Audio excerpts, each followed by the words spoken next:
Assalamualaikum warahmatullahi wabarakatuh. Kembali lagi kepada saya, Nanda Ramadhani.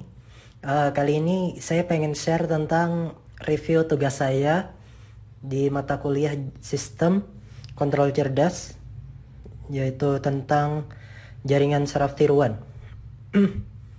Oke, sebelum mulai ya saya nggak minta subscribe ataupun like, ya itu terserah Anda. Tapi saya harap ini bisa bermanfaat bagi kalian-kalian yang nonton. Oke, kita langsung ke pengertiannya. Jadi jaringan saraf tiruan adalah sistem proses informasi yang memiliki karakteristik mirip dengan jaringan saraf biologi manusia. Jadi ini adalah algoritma yang memodelkan jaringan saraf manusia. Jadi seperti itu diharapkannya didapatkan kecerdasan buatan yang hampir mirip dengan jaringan saraf manusia. Jaringan saraf tiruan dibentuk sebagai generasi model matematika dari jaringan saraf biologi dengan asumsi bahwa pemrosesan informasi terjadi pada banyak elemen sederhana. Itu disebut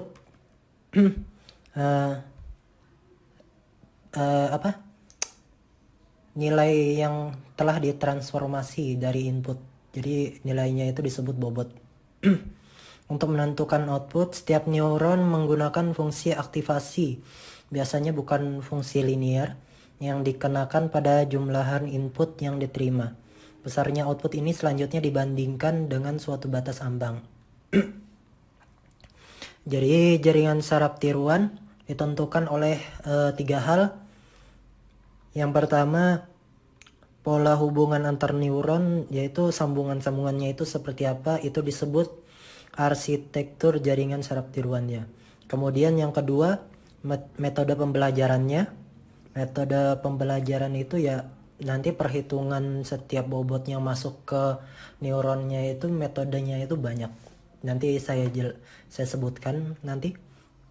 Kemudian yang ketiga, fungsi aktivasi yang sudah saya jelaskan tadi. Bisa fungsinya itu macam-macam, ya seperti itu. Tergantung kondisi yang dipakai. Entah inputnya berapa gitu. Jadi fungsi aktivasinya macam-macam sesuai dengan input dan output yang ada. Jadi seperti ini untuk gambarnya. Jadi untuk neuron, input dari neuron yang lain kemudian masuk ke neuron yang ini. Jadi di dalam satu neuron itu pasti ada fungsi aktivasinya. Dalam satu neuron yang bulatnya itu namanya yaitu neuron atau node, disebut node bisa juga. Oke, kemudian bentuk-bentuk sambungan-sambungannya itu yaitu sambungan dari jaringan sarafnya, jaringan neuronnya, yaitu arsitekturnya. Sebenarnya jaringan saraf tiruan itu banyak bentuknya, variannya itu banyak, tapi ada tiga yang mendasarinya bentuknya itu. Yaitu yang pertama single layer. Single layer ini merupakan cuman satu lapisan bagian. Jadi bisa kita lihat yang lapisan pertama ini adalah lapisan input yang warna kuning. Kemudian yaitu lapisan yang masuknya neuron yang masuknya input. Kemudian yang garis-garis ini ya jalur bobotnya masuk ke lapisan output. Jadi ini pemrosesannya itu langsung dihitung dan menjadikannya output. Jadi prosesnya lumayan cepat, tapi tingkat kebenaran dari outputnya itu belum rendah gitu. Jadi perlu adanya metode pembelajarannya lagi berkali-kali. Ya perlu diulang. Bisa jadi kemungkinannya keakuratannya itu rendah. Kelemahannya itu dari single layer net. Kemudian multi layer net merupakan jaringan dengan lapisan yang lebih dari satu. Kalau tadi itu cuman 2 lapisan, ya cuman tunggal sekali jalur saja. Kalau multi layer itu bisa 2 ataupun 3 dan selebihnya, lebih dari satu.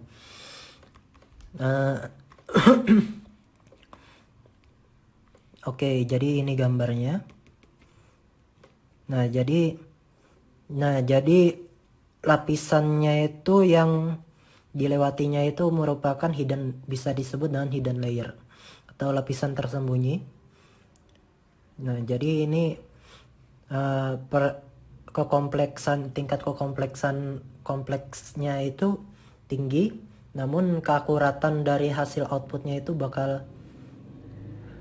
akurat juga. Jadi perhitungannya agak lama, tapi keakuratan perhitungannya itu tambah tinggi karena banyak perhitungan neuronnya. Seperti itu. Jadi masing-masing ada kekurangan dan kelebihan. Kemudian yang ketiga ini adalah competitive layer net. Jadi bisa kita lihat di sini ada 4 neuron.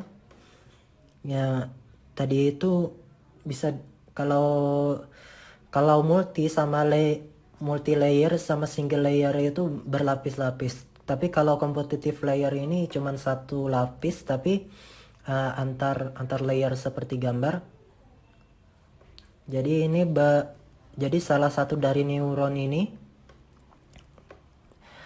sekumpulan neuron bersaing untuk mendapatkan hak menjadi aktif, atau sering pula disebut dengan prinsip winner takes all, atau yang menanglah yang mengambil semua bagiannya. Sesuai dengan prinsip itu, jika salah satu neuronnya itu inputnya lebih dulu atau lebih besar gitu yang ditentukan sesuai dengan outputnya, maka dia yang mengaturnya. Jadi ya berkompetisi, setiap neuronnya ini berkompetisi mana yang akan aktif, seperti itu. Oke, kita lanjut ke fungsi aktivasinya. Penjelasan fungsi aktivasi, maksud saya ini jenisnya ya. Jadi model jenis-jenisnya fungsi aktivasi itu banyak sekali, tapi saya cuman menjelaskan beberapa yang sering digunakan saja. Contohnya yang pertama, fungsi undak biner, yaitu fungsi aktivasi menggunakan biner. Jadi outputnya itu cuma ada 2 dan inputnya juga ada 2, yaitu bisa 0, bisa 1. Seperti itu. Ya, ini yang dirumuskannya jika X kurang dari 0 atau input ya, maka hasilnya juga 0. Jika 1, X-nya lebih dari 0. Untuk yang threshold, bedanya kita bisa menentukan, ya sebenarnya ini sama tadi kan, hasilnya biner, tapi kita bisa menentukan inputnya itu kapan 0 dan kapan 1. Jadi tetanya ini ya ngambil dari contohnya aja. Nilai ini disebut nilai ambangnya. Jadi kita bisa nentuin kapan inputnya itu mau 0 atau 1, seperti itu. Kemudian fungsi bipolar atau hard limit. Sebenarnya biner yang tadi biner kayak biasa tadi itu hampir sama, tapi bipolar ini nolnya itu adalah -1.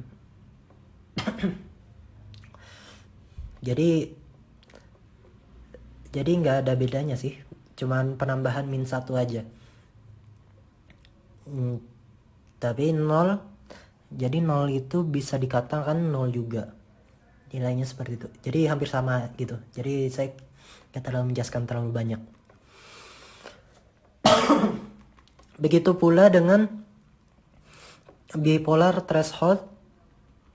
Jadi kita bisa menentukan, jadi tetanya itu nilai ambang tadi, kayak limit yang tadi, maksud saya yang threshold yang biner tadi. Jadi sama. Jadi kita bebas gitu nentuin kapan itu min 1, kapan x-nya itu min 1, kapan itu x-nya itu 1 gitu. Jadi min 1 itu ya 0 hasilnya itu. Ya anggapannya seperti itu. Kemudian yang ke berapa ini? Kelima ya. Yang kelima, fungsi sigmoid. Fungsi ini digunakan untuk jaringan syarat yang dilatih dengan menggunakan metode backpropagation. Jadi fungsi sigmoid menggunakan jadi metode pembelajaran itu namanya backpropagation. Jadi salah satu metode pembelajarannya itu backpropagation pasti menggunakan sigmoid. Jadi sigmoid ini bentuk grafiknya itu operasinya seperti ini, yaitu nonlinear. Jadi yang ini adalah alpha ya, anggap aja alpha itu nilai kemajuan belajarnya dari jaringan saraf tiruan tersebut. Jadi nilainya itu jika semakin tinggi itu, jadi semakin curam itu semakin cepat dia belajar. Jadi semakin landai itu semakin lambat gitu. Jadi seperti itu. Nah, kemudian fungsi yang tadi itu fungsi sigmoid binar. Jadi ini fungsi sigmoid bipolar. Jadi hampir sama. Cuman ada penambahan persamaannya. Jadi bisa dilihat.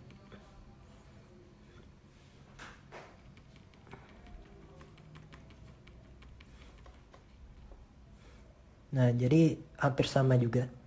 Jadi di sini kan tadi di grafik itu ada di sini 1, tapi ujungnya itu min 1. Jadi sebagai tengah-tengah nolnya itu. Oke, kita masuk ke proses pembelajaran. Jadi layaknya otak manusia, jaringan saraf tiruan mempunyai proses pembelajaran dalam mengenali input. Nah, jadi seperti itu. Jadi saya nggak perlu menjelaskan banyak-banyak. Jadi proses pembelajaran itu jenisnya ada 2, yaitu pembelajaran yang terawasi, yaitu supervised bisa disebut dengan supervised learning. Yang kedua, unsupervised learning. Oke, saya jelasin dulu yang pertama. Supervised learning itu yaitu pembelajaran yang terawasi. Jadi metode ini kita itu menentukan input sama outputnya itu seperti apa. Jadi output itu kita bilang sebagai targetnya. Jadi input kita masukin input, terus kita kasih target ke jaringan saraf tiruan pengennya seperti ini. Jadi contohnya ini adalah input dari logika N. Jadi misalnya saya kasih tahu ke jaringan saraf tiruan kalau misalnya inputnya 00. Nah, jadi target kamu harus ngitungnya itu harus dapat 0. Atau misalnya nilainya kurang lebih seperti itu kan. Nah, dan seterusnya. Jadi 01 targetnya 0, 100, 11 seperti itu. Itu contoh dari pembelajaran terawasi. Jenis-jenis metode pembelajaran terawasi ini sebenarnya banyak. Jadi saya cuma nyebutin ada 4, yaitu Hebb rule, yaitu rule Hebbian atau bisa disebut Hebbian. Kemudian perceptron, yang ketiga delta rule, kemudian yang keempat backpropagation. Kemudian jadi kan tadi saya sebutkan ada dua metode pembelajarannya yaitu yang pertama pembelajaran terawasi dan yang kedua pembelajaran tak terawasi. Jadi pada metode tak terawasi kita cuman masukin inputnya doang, terus kita lepas gitu jaringan saraf tiruannya. Jadi kita tidak perlu menargetkan outputnya. Jadi kita serahkan kepada jaringan saraf tiruannya untuk menghitungnya sendiri. Jadi dia akan mencari jawabannya sendiri. Ya, jadi unsupervised learning itu contohnya itu kayak deep learning. Nah, seperti itu. Jadi saya nggak terlalu panjang lebar tentang deep learning karena itu akan malah semakin lebar nanti. Jadi saya cuman dasar-dasar dari ANN-nya aja. Nah, jadi saya akan menjelaskan metode Hebbian.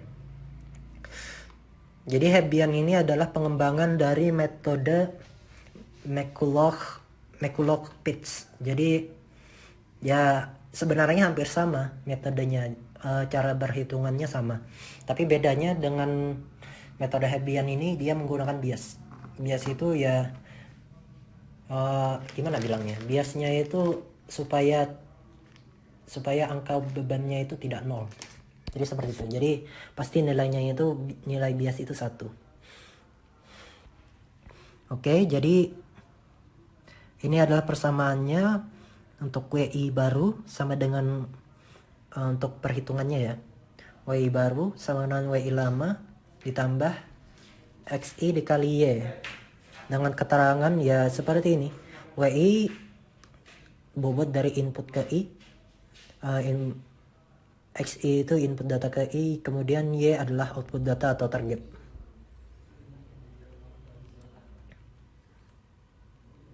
Oke, jadi ini caranya. Jadi yang pertama, yang sebelumnya inisialisasi semua bobot. Ya, kita bisa nentukan sih bebas. Kita bisa nentukan bobotnya itu 0 atau 1. Ya, terserah. Kemudian oke, dan J sama dengan 1, 2, dan M. Yang pertama, untuk setiap pasangan input dan output, atau kita sebut S atau T, lakukan langkah-langkah sebagai berikut. Ya, kita set inputnya dengan nilai sama dengan vektor input, seperti ini. Nilai sama dengan vektor output. Ya, seperti ini juga. Kemudian perbaikan bobot. Kemudian ya ini, perbaikan bobot ini menggunakan persamaan WIJ baru sama dengan WIJ lama plus XI dikali YI, dengan catatan bahwa nilai bias selalu 1. Oke, untuk lebih pahamnya saya ada contoh. Oke, jadi ini adalah contoh dari kasus representasi. Kita menggunakan representasi bipolar, yaitu ini adalah kasus tentang persamaan gerbang N. Ya, yang pertama kita inisialisasi dulu. Jadi ini kenapa -1, yaitu kita menggunakan bipolar gitu. Jadi ini arsitekturnya. Untuk Hebbian ya kita menggunakan pasti single layer network.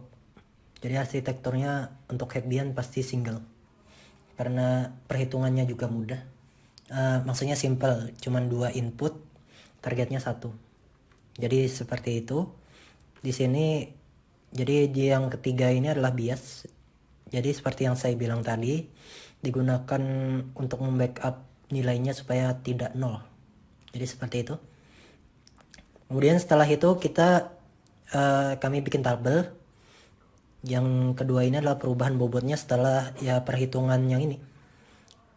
Perhitungan bobotnya, biasnya, dan akhirnya menjadikan bobot barunya. Hasilnya seperti ini dihitung dari perhitungan tersebut. Jadi dari hasil iterasi diperoleh ya tabel seperti ini. Kemudian hasil eksekusinya ya ini adalah yang rumus tadi, kemudian dihitung lagi, yaitu yang ini.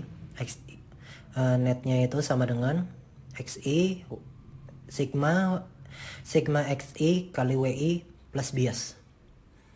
Jadi seperti ini. Kemudian ini adalah rule-nya yang tadi menggunakan bipolar, yaitu jika 1 X-nya nilainya 1, netnya lebih dari, jika netnya ini lebih dari 0 maka 1. Jadi seperti itu. Namun jika netnya yang tadi, yang hasil perhitungannya tadi kurang dari 0, lebih kurang dari 0, maka nilainya adalah -1. Jadi -1-nya itu adalah 0. Nilai, kan saya sudah bilang. Jadi seperti biner juga. Tapi ini adalah bipolar. Jadi seperti ini. Jadi hasilnya adalah 11 ya sama dengan 1. Ya, jadi 1 min 1 atau 0, maka hasilnya adalah -1 atau 0 dan seterusnya. Jadi bisa dikatakan bahwa jadi perhitungannya tadi fnet sama dengan target yang diinginkan pada fungsi nen. Berarti jaringan tersebut sudah mengerti pola yang dimaksud. Jadi tidak ada perulangan perulangan perhitungannya lagi. Jadi tidak perlu ada bobot dihitung bobotnya lama lagi dan seterusnya. Jadi sudah cukup untuk dapat. Jadi ini saya sarankan menggunakan Hebbian itu menggunakan bipolar karena kemungkinannya pasti benar. Namun jika digunakan 1-0 kemungkinannya ya bisa sih dapat, tapi perhitungannya bakal berulang banyak. Jadi seperti itu. Oke, kita kembali lagi ke makalah saya. Kemudian ini adalah metode backpropagation. Merupakan algoritma pembelajaran terawasi yang menggunakan perseptron. Jadi saya sudah bilang, perseptron dengan banyak lapisan untuk mengubah bobot-bobot yang terhubung dengan neuron yang ada pada lapisan tersembunyinya.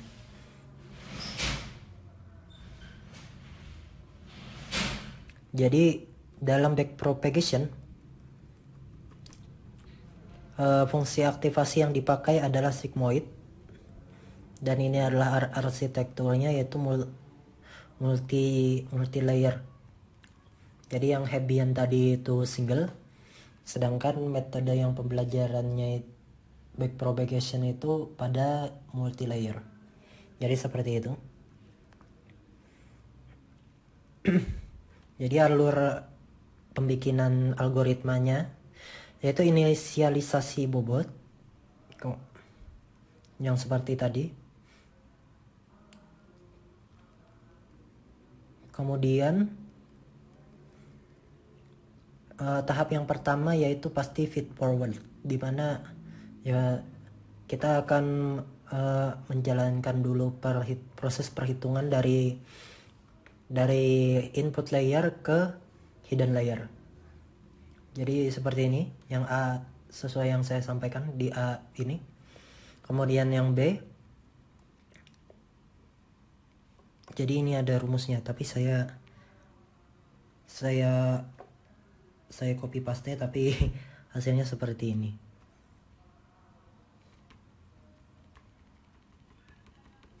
Kemudian yang ketiga, tiap unit output menjumlahkan sinyal-sinyal input terbobot.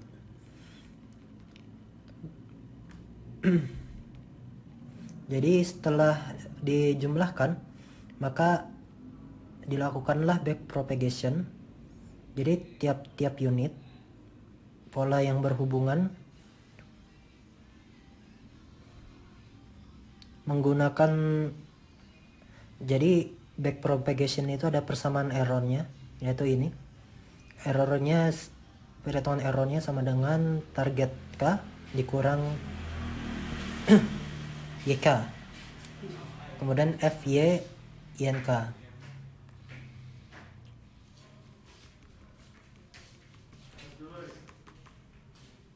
Oke, jadi seperti ini. Yang terakhir, tiap unit tersembunyi yaitu disebut Z yang tadi kan, menjumlahkan delta inputnya dari unit-unit yang berada pada lapisan di atasnya, yaitu lapisan input. Kalikan nilai dengan turunan dari fungsi aktivasinya untuk menghitung informasi error. Jadi error Y sama dengan error INJ FZ INJ. Kemudian menghitung koreksi bobot yang nantinya akan digunakan untuk memperbaiki nilai VIJ. Oh bukan, ini Y. YIJ. Untuk delta Y JK sama dengan alpha error J XI. Kemudian hitung juga koreksi bias yang nantinya akan digunakan untuk memperbaiki nilai VOJ. Oke, jadi itu sekian dari penjelasan ANN jaringan saraf tiruan dari makalah jaringan saraf tiruan saya. Apabila ada pertanyaan, mungkin hal-hal yang gak paham gitu, silahkan komentar, nanti saya jawab semampunya. Oke, kurang lebihnya mohon maaf. Assalamualaikum warahmatullahi wabarakatuh.